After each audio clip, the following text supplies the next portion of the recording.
Hello hello.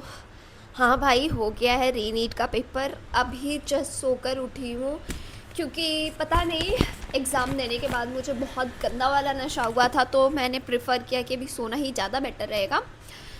तो भाई देख लो, मेरा कोड नंबर ये था 60। एंड अगर पेपर की बात करूँ मैं कि पेपर कैसा था, तो बताने की ज़रूरत नहीं होगी क्योंकि तुम सबने देख लिया होगा पेपर रिव्यू, और कैसा पेपर था सबको पता ही चल गया होगा। तो मैं बताती हूँ मेरा पेपर कैसा गया। देखो, मैंने चालू तो बायोलॉजी से किया क्योंकि मेरी औकात ही चालू होती है बायोलॉजी से, तो अपना तो हर बार का है, तो मैंने चालू किया बायोलॉजी क्वेश्चन नंबर 90 के बाद से, 91 से।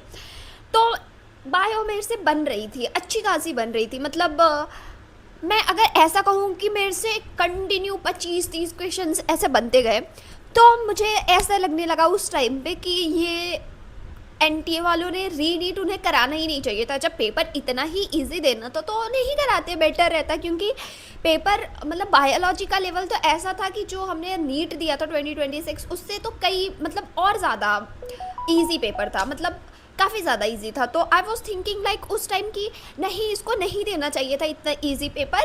तो मैंने सोचा खैर कोई ना, थोड़ा कट ऑफ ही ऊपर जाएगी, अभी कर लेते हैं। तो मैंने बायोलॉजी कंप्लीट की, मतलब एक बार में मैंने पूरी बायोलॉजी कंप्लीट कर दी। आई गेस मुझे लगा था 35 से 40 मिनट, तो मेरा बायोलॉजी कंप्लीट हो गया।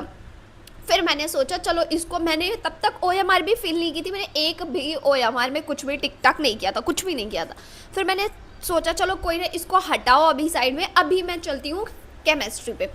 जैसे मैं केमिस्ट्री पे स्विच हुई, लेजिट मैंने स्टार्टिंग के 2-3 क्वेश्चंस देखे, मेरे से कुछ बनता ही नहीं है, मुझे कुछ आ ही नहीं रहा। मैं ऐसे शॉक्ड एकदम, ऐसे कि मुझे कुछ भी नहीं आता, ये कैसे पॉसिबल है। फिर मैंने पलटना पेपर चालू किया, आगे पलटती गई, मुझे कुछ कुछ क्वेश्चंस ऐसे दिखे जो मेरे से बन सकते थे, मैंने वो किए। फिर मेरा प्रेशर इतना हाई था कि नहीं होगा नहीं होगा, क्या हुआ क्या हुआ, ये इतना पेपर टफ क्यों है। फिर मुझे उस टाइम तक थोड़ा थोड़ा रियलाइज़ होने लगा था कि हाँ पेपर टफ है, बस बायोलॉजी इजी था। तो उस टाइम तक मुझे ये भी रियलाइज़ नहीं था कि फ़िज़िक्स भी इससे कई ज़्यादा हार्ड है। तो मैंने बस करना चालू किया, मैं करती गई। तो केमिस्ट्री में मैंने बनाए थे आई गेस 15 क्वेश्चन, वो भी पता नहीं कितने सही है कितने गलत है, उतने किए मैंने। फिर मैंने सोचा कि ऐसे तो टाइम बहुत वेस्ट हो जाएगा, अभी मैं फ़िज़िक्स पे स्विच करती हूँ। फिज़िक्स पे स्विच करते ही मुझे उस टाइम इस तक ये रियलाइज़ हो गया था कि नहीं, पेपर मेरे बस का तो नहीं है, मतलब पेपर इतना हार्ड है। फिज़िक्स में तो और मेरे से क्वेश्चन नहीं बनते हैं, और मेरे से जो बना वो क्वेश्चन मैं तुमको दिखाती हूँ। ये ये ये वाला क्वेश्चन, बस ये एक ऐसा क्वेश्चन है जिसको मतलब लेकर मैं इतनी श्योर थी कि हाँ ये तो पक्का सही जाएगा, क्योंकि बेसिकली वो बहुत जनरल नॉलेज वाला क्वेश्चन था। तो इस क्वेश्चन को करके मुझे ये लगा कि हाँ पेपर, मतलब ये बस एक क्वेश्चन मुझे आता है, बाकी मैं पलटती गई, पेपर में ऐसे कुछ बन ही नहीं रहा है। मैंने कितना भी खींच खाच के अगर किया होगा, तो मैंने 23 क्वेश्चंस अटेंड किए हैं फिज़िक्स में।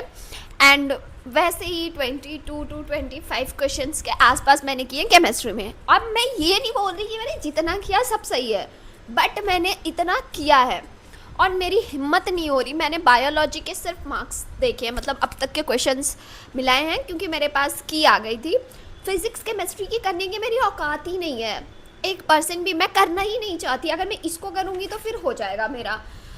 भाई overall paper was so tough. मुझे तो लग रहा था कि, मुझे अब लग रहा है कि 2025 वाला paper is far better than इससे, क्योंकि इसमें कुछ भी नहीं आता, उसमें एटलीस्ट कुछ तो आता था। अब वैसे देखो, रीनीट के लिए पढ़ा तो अच्छे से था नहीं, और इतना मतलब कॉन्फिडेंस भी नहीं था उस वाले पेपर में। तो मतलब जो 26 का पेपर हुआ था, बस उसमें ये लग रहा था कि हाँ कुछ तो आता है, पढ़ा है, थोड़ा श्योरिटी थी। इसमें तो पहले से ही श्योरिटी नहीं थी, और ऊपर से पेपर इतना टफ आ गया। पता नहीं कट ऑफ क्या जाएगी, वो तो अब रिज़ल्ट के बाद ही धीरे धीरे सब कुछ पता चलेगा। एंड ऑल्सो भाई एनटीए वालों ने पेपर हार्ड बनाया बनाया, लेकिन उन्होंने सबसे अच्छी जिस चीज़ पे ध्यान रखी थी वो था उनका, भाई इतनी हार्ड सिक्योरिटी थी। चेकिंग हो गया, क्लासरूम तक में एनटीए वालों ने अपनी घड़ी लगा रखी थी। मतलब उनको ये लग रहा था कि घड़ी में से भी कुछ हो सकता है। They literally change that. और उसके बाद जब वो पेपर आ रहा था, like we are sitting in classroom, और वहाँ से दिख रहा था जब वैसे पेपर आ रहा था उनका, भाई लेजिट 3-3 कैमरे लगे हुए थे, ऐसे आर्मी वाले पुलिस वाले अंकल ऐसे खड़े थे और बीच में से पेपर लेके जा रहे हैं, और वो लोग उसके पीछे पीछे जा रहे हैं। मतलब सिक्योरिटी तो फुल थी। बस ये एनटीए वाले का दिमाग थोड़ा सटका रहता है हमेशा, चाहे वो पेपर बहुत इजी बना देगा, चाहे फिर बहुत टफ बना देगा, या फिर मीडियम बना देगा। मतलब कोई भी कंफर्मेशन नहीं है कि ये साल क्या बन सकता है, ये साल क्या बन सकता है, ये साल क्या बन सकता है, क्योंकि वो उसके दिमाग पर डिपेंड करता है, वो कभी भी कुछ भी कर सकता है। तो ओवरऑल पेपर मेरा अच्छा नहीं गया है, एंड अभी मेरे पास कोई भी आइडिया नहीं है कि मुझे क्या करना है क्या नहीं करना है। बट 100% श्योर हूँ मैं कि मुझे कॉलेजेस देखने चालू करने पड़ेंगे और कोर्सेज पे सोचना पड़ेगा कि मुझे कौन सा कोर्स करना है, क्योंकि आई डोंट थिंक सो कि मेरा कट ऑफ क्लियर हो पाएगा। बट स्टिल वेट करेंगे काउंसलिंग होने तक की और रिज़ल्ट आने तक, और कट ऑफ क्या जाता है उसका तो इंतज़ार करेंगे ही। बाय द वे अभी मैंने CUET का भी दिया था एग्ज़ाम, तो अभी उसके रिज़ल्ट्स आने वाले हैं, तो लेट्स सी उसका क्या होता है। एंड आफ्टर दैट देखेंगे, नीट में भी कुछ हो पाएगा तो कर लेंगे बाकी बस। एंड अभी मैं गाइस कॉलेजेस देखना चालू करने वाली हूँ आज से, क्योंकि मुझे बस कॉलेज जाना है, मुझे कॉलेज की हवा लेनी है। यहाँ पे अब नहीं हो रहा मुझसे। मुझे बहुत रिग्रेट है कि मैंने इस बार ड्रॉप लिया, बहुत ज़्यादा रिग्रेट है, मुझे नहीं लेना चाहिए था ड्रॉप। ये मेरी सबसे बड़ी गलती है कि मैं नीट के लूप में फंस गई। लेकिन स्टिल अब ऐसा कुछ भी नहीं होगा, क्योंकि मेरी अंतर आत्मा भी ये नहीं एक्सेप्ट कर सकती कि मैं दोबारा ड्रॉप लूँगी या दोबारा नीट दूँगी। मैं चल जाऊँ, ऊपर पहुँच जाऊँगी। इससे बढ़िया मैं लूँगी अभी कॉलेज, देखूँगी। आज से मैं कॉलेज देखना चालू करूँगी और कोर्सेज़ भी एक्सप्लोर करूँगी कि मुझे कौन सा कोर्स करना है, क्या करना है, किस टाइप से करना। सो स्टे कनेक्टेड, देखते हैं। And also guys I will inform you all कि मैं क्या करने वाली हूँ अभी। तो कनेक्टेड रहो, सब्सक्राइब कर लो, सो यू कैन ऑल्सो, तुम्हें भी कोई फ़ायदा हो सकता है कुछ कुछ। तो चलो अभी के लिए बाय बाय बस।